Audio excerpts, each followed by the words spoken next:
Hello and welcome to Policy Watch, your packed snapshot on the week's biggest business developments, their context, relevance and impact. I'm Govindraj Ethiraj. The centre has initiated fresh measures to take on inflation after wholesale inflation figures reflected a price rise at a 5-month high. Prime Minister Narendra Modi chaired a high-level meeting to take stock of the demand-supply gap of food items. A minimum export price of $300 per tonne has been set for onions to curb exports.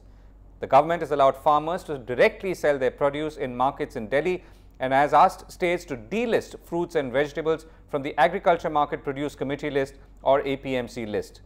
The government has also decided to release an additional 50 lakh tonnes of rice to states for sale in the open market and also allowed them to directly import edible oils and pulses. Finance Minister Arun Jaitley has blamed hoarding by traders as the main reason for the spike in food prices.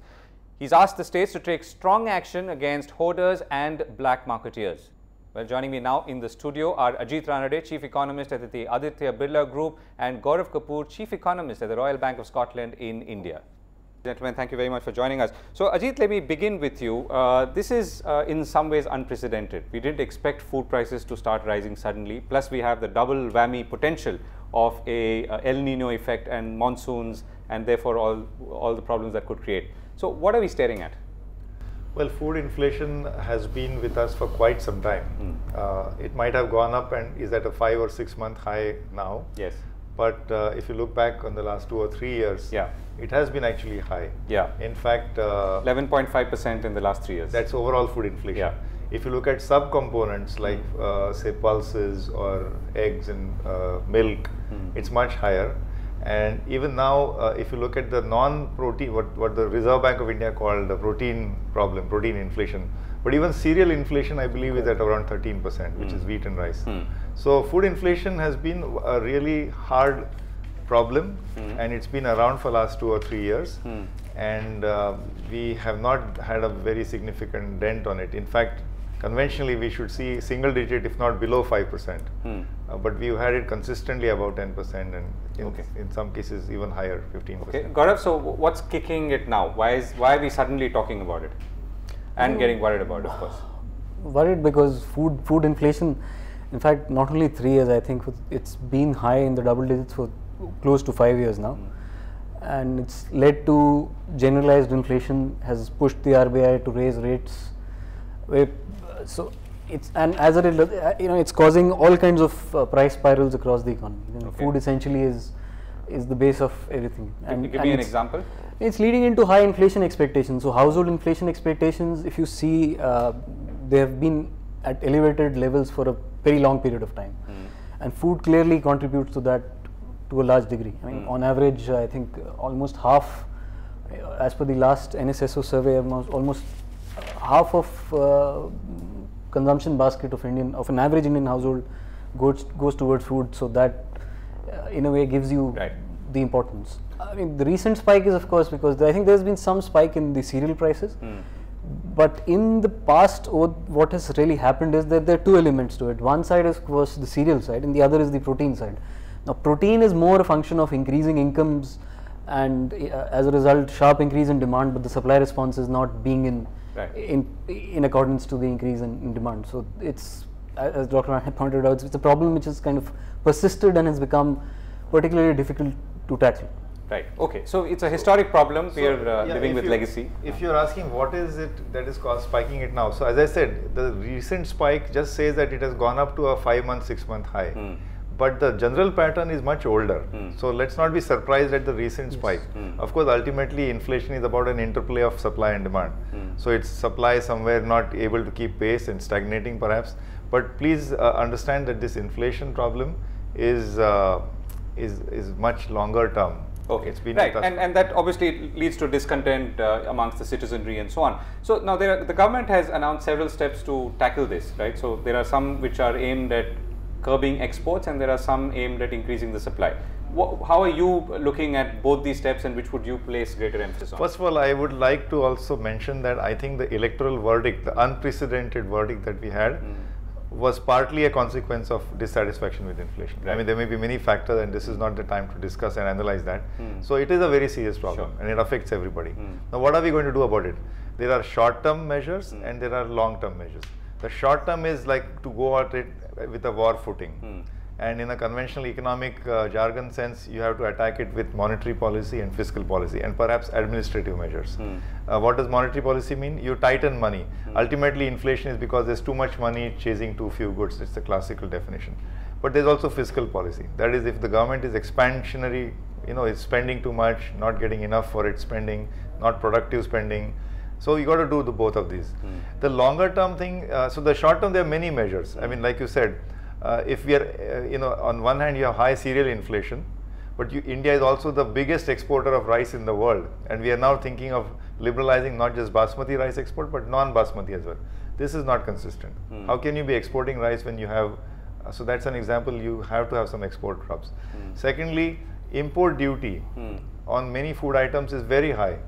On milk powder is 65%, on rice is 100%, on chicken 100%. So this is not the time to have very high duty protection on food So Ashok items. Gulati has also been arguing that. So I think, so there are various, and administrative measures, as the finance minister has said, that you're going to go after hoarders. So you got to start seeing whether are there people who are hoarding. Hoarding and speculation, I mean, it's a debatable thing. How much of it is strictly illegal? How much of it is because in anticipation of higher profits later? That's what traders do. And ironically, the biggest hoarder in the system is one organization called the Food Corporation of India. Right. So these are all short-term measures. The long-term measure is supply side. You got to make sure that the supply catches up. Demand is going to grow, population is growing, GDP is growing, people's incomes are growing. So your food production has to keep pace with it. And food production at best is growing only at 4%.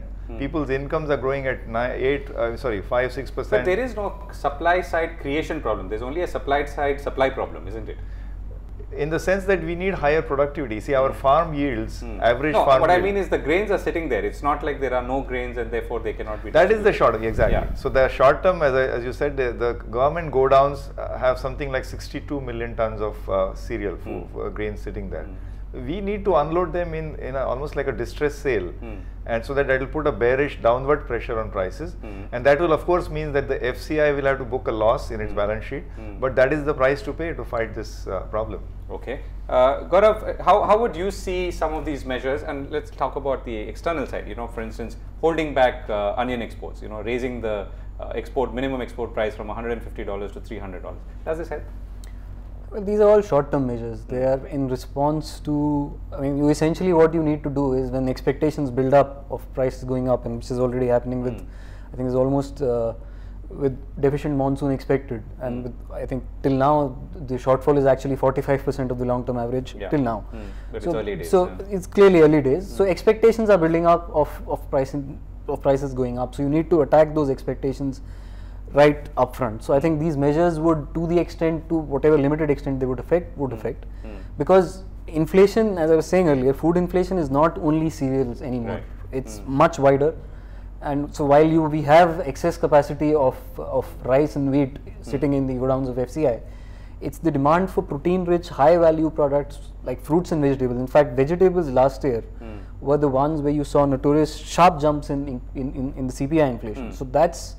So while these measures would at some level start affecting things, start correcting expectations. But you're saying the structural problems are going to take over? Structural problems remain. Those problems will remain because average growth of farm sector in the last 17 years is around 3.4%, and within that a large part has come in cereal production. Now you need supply response coming in from not only the supply response coming in from protein rich items, you need to manage this, make sure that the supply chain is inefficiencies, that long supply chain is, those issues are tackled as well. Right.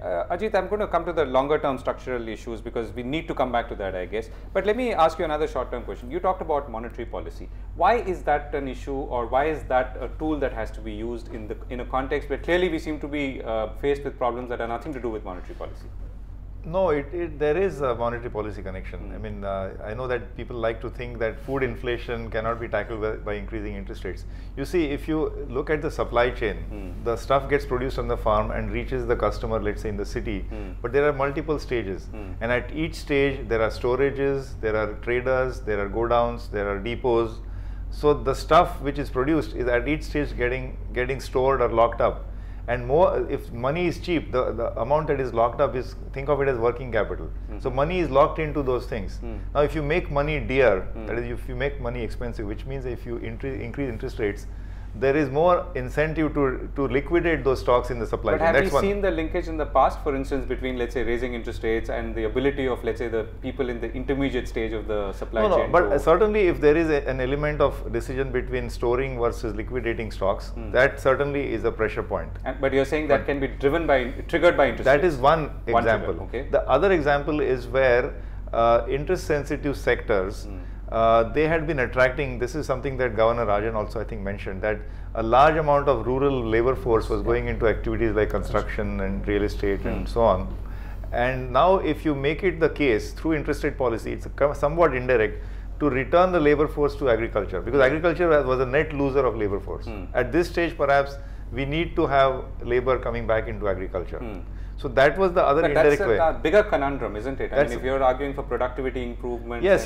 So, but this is, I'm talking about short term. See, monetary policy is a very short term response to inflation. Okay. And like Gaurav said, we are not only talking about food inflation, it has already spread to a generalized inflation, and you got to also kill inflationary expectations of the future. The inflation numbers that you're reading today are from 2 weeks ago. So we actually are thinking about monetary policy attacking future expectations. Right. But you're also saying, though, that's a separate discussion point, that people should be attracted back to the farm sector. No, in the sense that now is the time where, whether or not it's a monetary policy tool that you use. Yeah, so this is kind of an impact through the labor force movement, but I wouldn't say in the long run, medium to long run, it's not like we have excess labor in agriculture, but certainly we need to, at this stage, that's why the interest sensitive sectors will feel the pinch, and therefore labor will go back to. Right. So Gaurav, the moves that we've seen so far, right? Finance Minister Arun Jaitley, sort of issuing a statement against hoarders and black marketeers, blaming them. The moves to delist fruits and vegetables from the APMC list, releasing 50 lakh tons of rice to states for sale in the open market, and of course the export. All of this, does this suggest to you that the government is moving quickly, and therefore, we could see, I mean, at least the perceived impact of these steps? I think these steps should at least give you, some comfort on the fact that the government is beginning to kind of look, attacking the problem right up front. I mean, you're not waiting for the first estimates, or you're not waiting even for the monsoons the early days in monsoons is where in fact El Nino, in the last 3 episodes of El Nino, the average rainfall shortfall has been around 12%, and agricultural growth has still been positive. So there has been the impact of El Nino on growth per se on farm sector has actually come down, because the allied activities have kind of increased as well. Right. So essentially, yes, these measures will help. You should start seeing the impact. I think what you essentially need to do at such times is first, you need to change the expectations, you need to change the sentiment, and these measures would. And you're sort of confident of that. Yes. Ajit, last question, and very quickly, the budget is also around the corner. Is there anything that you expect from a budget to address some of these issues? Yeah, see, the overall stance of the budget adds to inflation. If it is extremely expansionary, and especially in areas which are more like revenue spending, I mean, whether it is current spending or subsidies or entitlements. Now, all these things actually have a has an inflationary impact.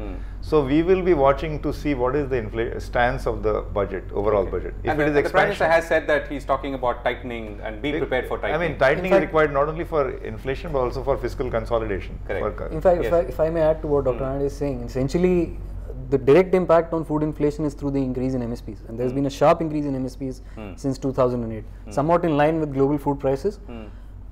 And I think that's where you need to see what kind of action is taken now. Right. But the budget is something that we'll be watching for the reasons that you pointed out. We are going into a break, but we are going to be back on Policy Watch and talk about the Iraq crisis and its impact on India. Welcome back. A violent turn of events in the Middle East threatens India's energy security. India's worst fears of an oil crisis seem to be staring at it in the face as sectarian violence rages across Iraq. Back here, we are readying for a union budget, and the maiden one at that. Here's a report.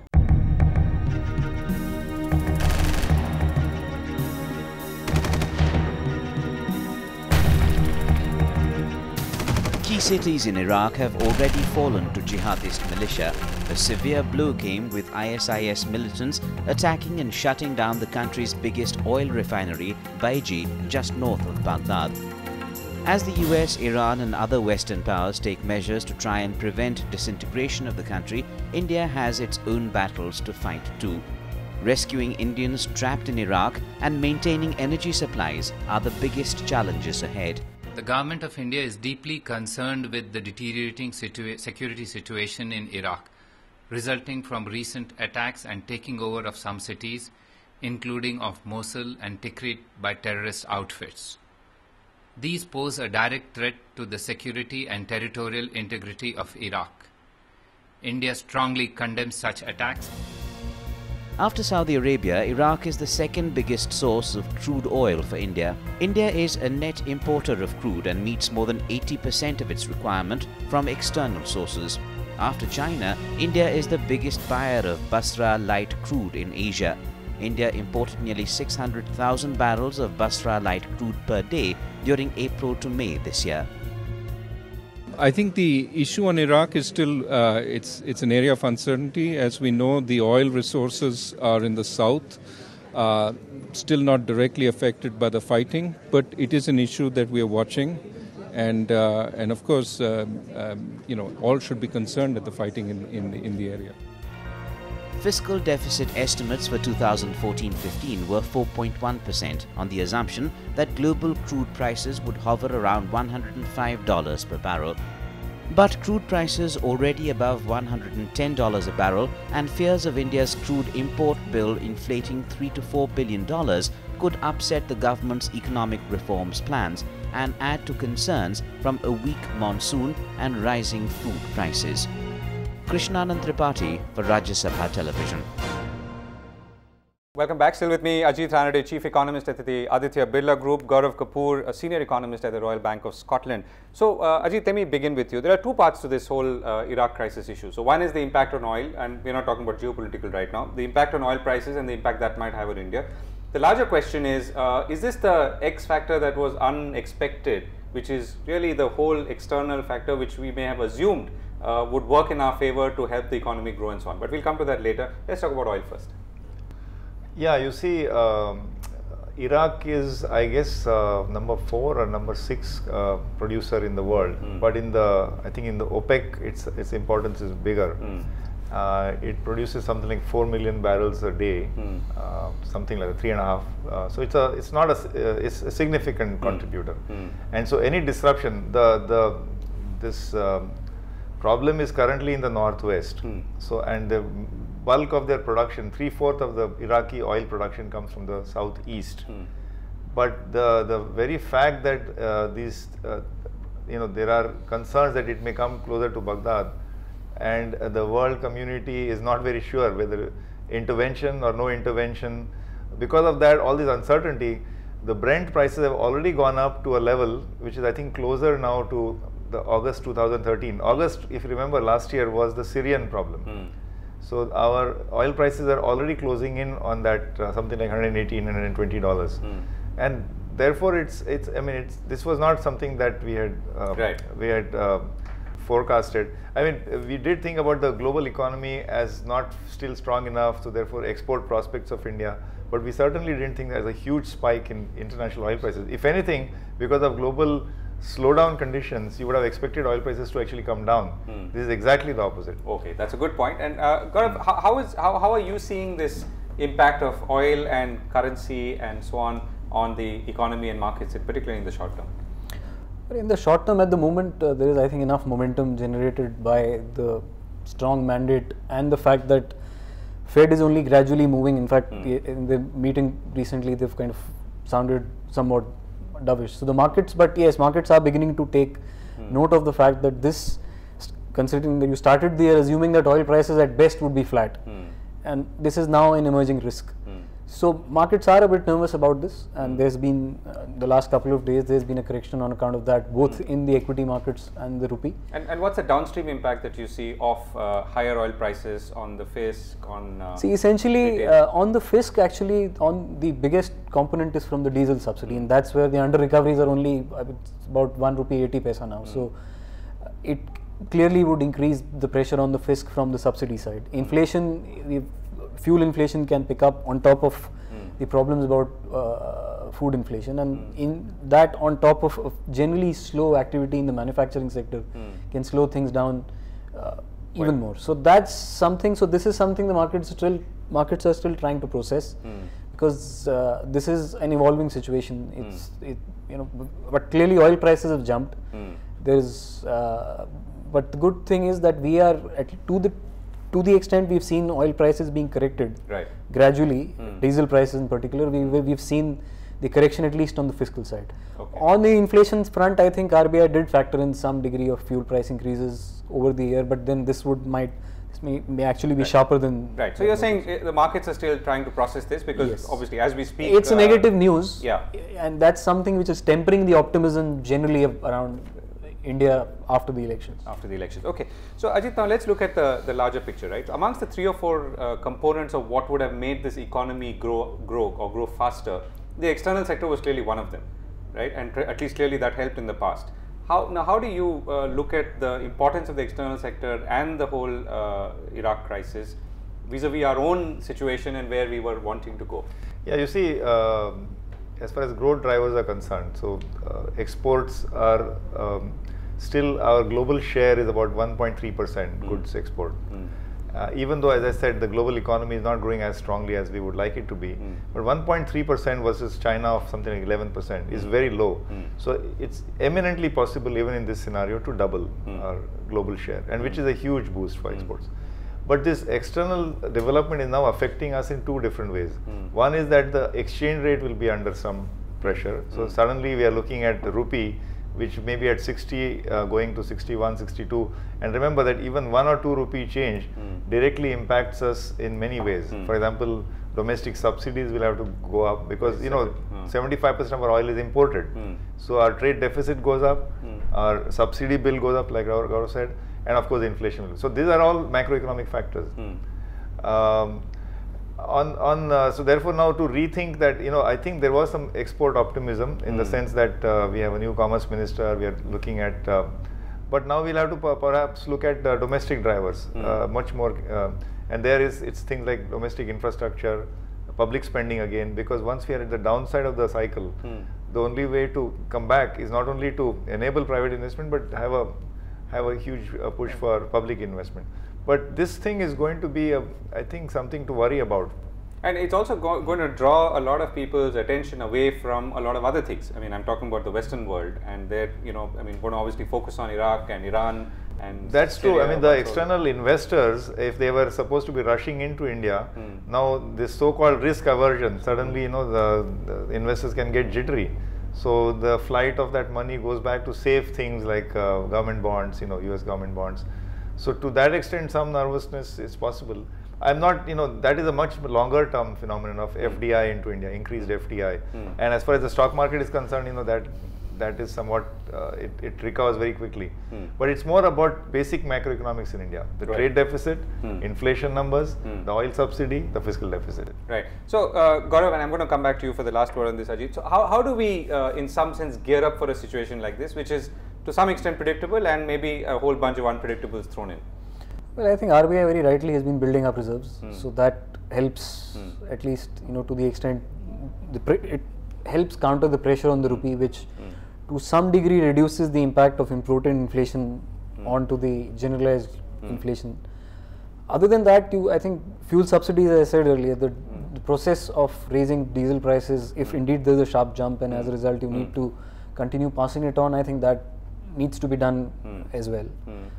And I think at the moment these seem to be the 2 main tools right now, because essentially what you're looking at is instability coming in through the financial markets and instability to some degree coming in from the macro variables, and you need to tackle both these through one. You have more reserves now to in fact, so that provides some level of comfort. The other side, the kind of continuous correction we've seen in diesel prices, I think that helps too, because in fact that's translating into demand now rationalizing. Last year I think we've seen. Okay, so you're saying that you would draw your comfort from the fact that the government is alert on the matter at the moment, and seems to be and already done some work, particularly in the area of currency reserves. So Ajit, how else do we prepare for this situation to the extent that we can prepare? And let me bring the budget element again. In fact, I was going to mention the budget myself. So on the rupee slippage, foreign exchange reserves will help for some time. I mean, when you have a depreciating currency, it is only limited use. You know, if it starts going from 60 to 67 like last year, then all bets are off. But I think up to 61, 62. Defensible. But you can't afford to, by the way, tighten too much the budget or the fiscal stance too much, especially not by raising taxes. This is the last thing we want. So the government will have to very aggressively look at non-tax revenues. You say that, for example, like you expect something to happen. No, I mean there are very little avenues. See, first of all, you got to increase infrastructure spending, and at the same time you can't afford to have a too expansionary and too inflationary kind of stance. So I think very aggressively look at non-tax opportunities, and there are some low-hanging opportunities, low-hanging fruits, as they say. One is disinvestment. I mean, I think Mr. Kotak made a mention of listing LIC, which is potentially $100 billion company. So even 5% will get you quite a bit. But there is one interesting idea which the telecom industry has been talking about for quite some time, which is disentangling this frequency sort of tug of war spectrum between the defense sector and telecom. Because of non-contiguity, the defense is sitting on certain small parts of the spectrum, which is causing telecom not to grow as aggressively as it could. Fortunately, we have a finance minister who also happens to be the defense minister. So he can cut this Gordian knot. So you're saying focus on raising more revenue? That is, I believe, something like 1 lakh crores. Yes, so I think focus on non-tax, PSU disinvestment, this telecom thing. So you're saying bolster your revenues. I mean, Iraq crisis, we don't know what's going to happen. We don't know which way it will filter through to our markets and our economy. So bolster your reserves by doing some of these things and unlocking value. Okay. Is there anything, any other? Well, IT, if the rupee is weaker, hopefully other exporters will also somewhat benefit. So there are some benefits to a weaker rupee, but only limited extent. So I think it's just that we can't expect a huge boost in growth this year anyway, because of sort of the legacy issues. But the Iraq thing makes it harder. Okay, and it obviously makes it harder for the government to be prepared and to be alert, as we've concluded from our discussion. Gentlemen, thank you very much for watching, and that's all we have time for on this edition of Policy Watch. Thanks very much for watching.